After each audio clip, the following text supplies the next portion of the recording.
আমবাসা নাকা চেকপোস্টে ফের বড়সড় গাঁজা উদ্ধারের ঘটনা সামনে এসেছে। শনিবার আগরতলা থেকে আসামের উদ্দেশ্যে যাওয়ার সময় আমবাসা বেদবাগান স্থিত নাকা চেকপোস্টে একটি লরিতে তল্লাশি চালিয়ে পুলিশ ৭৯টি প্যাকেটে প্রায় ১৫০ কেজি শুকনো গাঁজা উদ্ধার করে। গাড়িটির নম্বর ছিল TR01AP1631। পুলিশ সূত্রে জানা গিয়েছে, উদ্ধার হওয়া গাঁজার আনুমানিক কালোবাজারি মূল্য প্রায় ১৫ লক্ষ টাকা।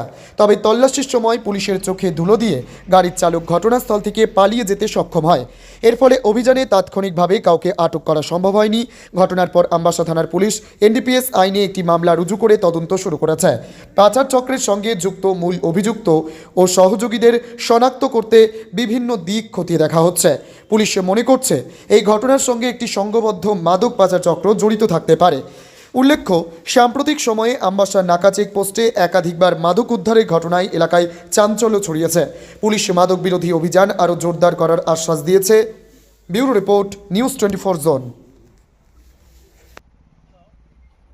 আজকে আমরা আমবাসা পিএস এর আন্ডারে বেদবাগান নাকাতে একটা গাড়ি আমাদের কাছে ইনফরমেশন ছিল যে একটা গাড়িতে শুকনো গাঁজা ওরা লুকিয়ে নিয়ে আসছে।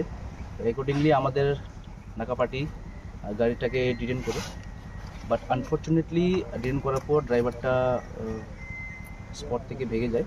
বাট গাড়িটা ডিটেন করে আমরা 79 প্যাকেটস শুকনো গাঁজা পেয়েছি, যার মার্কেট ভ্যালু অ্যাপ্রক্সিমেট 15 lakhs। গাড়ির নাম্বারটা হচ্ছে TR01AP1631।